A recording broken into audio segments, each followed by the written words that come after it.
Hey guys, welcome to today's video, and we have a new car here, so let's check it out.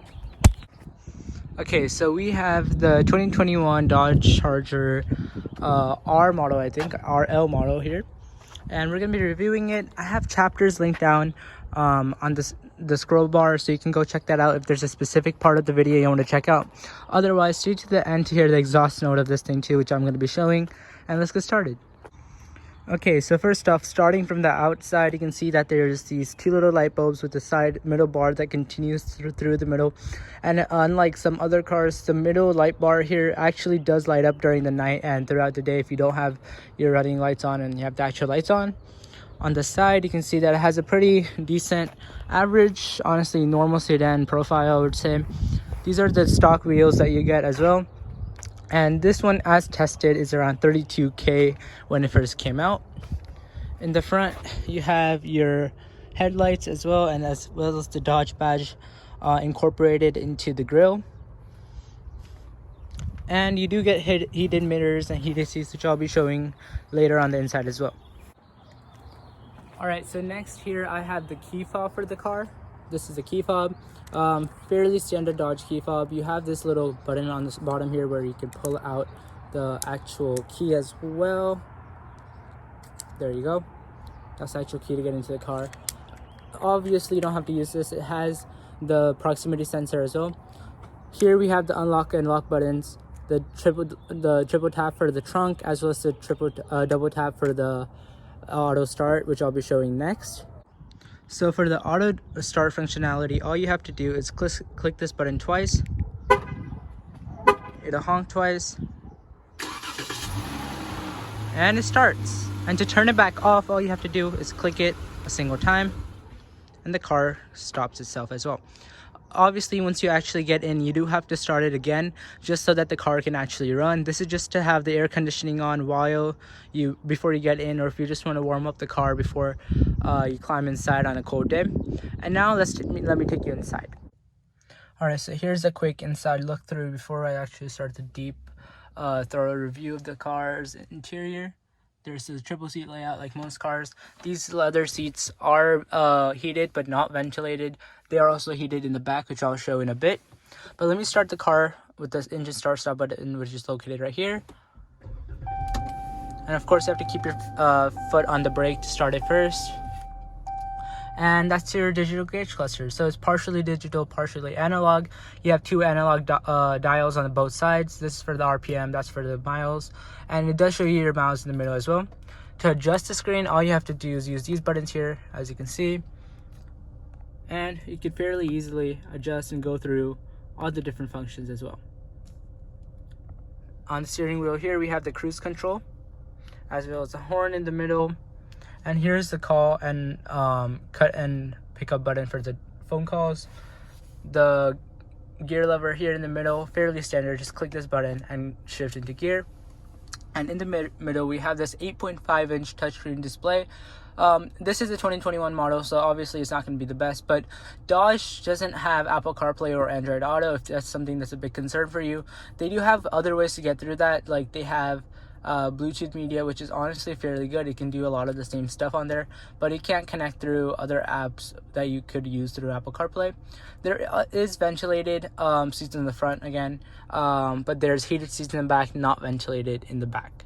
There's also a heated steering wheel, audio settings, and a compass actually that comes in the car. It takes a bit sometimes to acquire the signal and everything, but otherwise it's a pretty good display. And next, we have the climate control buttons here. They're physical buttons, of course, and this car does start around 32,000, as I said, so there's gonna be a lot of analog functions in the car. To turn on the heated seats, we have these heated seat dials here for the passenger. They're two-stage heated seats, of course, not three-stage like most cars. There's ventilated seats for both front passengers, and there's a heated steering wheel for the driver. So on the side here, on the driver's side, we have two-stage memory seats. There's only automatic controls for the side windows. For the front two passengers, the back are manual, and the mirror controls are here. You have the front headlight controls here. This button opens the trunk at the back, and that is to open the clutch and the boot up front, which is actually pretty old. This car hasn't been redesigned in about like 10ish years, which is a big deal nowadays, because that's why most of these things would look old to you. But the performance is why these people buy these cars, and that's actually clearly visible with everything, as the gauge clusters, and even the control stack and everything is very performance like. You have a 12-volt DC outlet down here. You also have a USB-A port back there, which could be a pro or con, depends on what type of ports you need. There is a central control center console over here with this little tray. There's also another 12-volt DC outlet down here with 2 more USB-A ports, as well as a aux cable there. You also have some storage in the middle here with cup holders, and a little bit of storage here and here. The glove box is a fairly normal size. As you can see, there's some stuff in there. And now let me show you the engine. Here's the engine. This is an SXT model, so it comes with the basic engine, which is a 3.6 liter V6 engine here.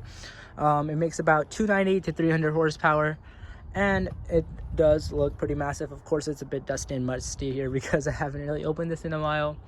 But yeah, that's a quick look at the engine if you wanted to see that. All right, so now here we're gonna climb on the back seats. This seat here does look fairly far back, but that's because it's easy access right now, which means if you turn on the car, it comes back for the driver to go in. But that's the door panel. Has some nice leather padding over here for your arms, which I kind of find to be too small, honestly. I'm not sure if it's just because my arms are big or what, but this is not enough room in my opinion. Manual controls for the windows. Here are the heated seats. You have 2 stages heated seats in the back. Again, the car's turned off, so it won't work right now. For both passengers in the back, the middle seat does not have heated seats. 2 USB-A ports for both passengers. This could be a pro or con, depends on what kind of cables do you need.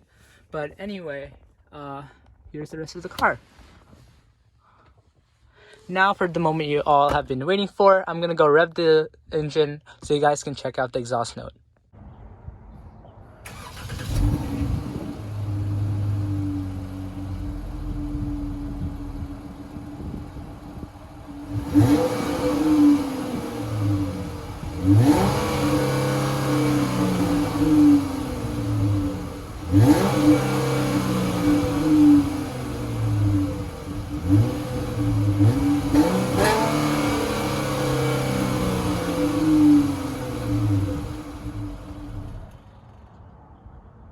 Lastly, just for the practicality side of things, clicking it twice opens the trunk. It's automated, of course. And here is the boot capacity for this. I'm in 0.5, so here you go. That's 1x. This is exactly how it looks like in real life. You can of course drop the back 2 seats. They're not split into 3 individual sides. It's the 2 over there. One is 2/3, 1/3 pair. You cannot drop them from back here actually, which I kind of found to be a problem, because that means that you have to actually go up to the seats themselves to drop it. There's no button on the back over here. But that's about it for the Dodge Charger SXT. It's a pretty much a performance vehicle, honestly. Pretty low end value for the performance kind of money. 300 horsepower for this price is pretty good, but that's kind of the buyer they're targeting at. It's not going to be really that family oriented person who's looking for a good car for their family, although it is a pretty comfortable car to ride in. It's not just completely rough and mind-bogglingly like you can feel every bump on the road. It's pretty well capable as well on the family side of things. But yeah, let me know if you guys like the car and if there's any other car that you guys actually want me to review. And thanks for watching.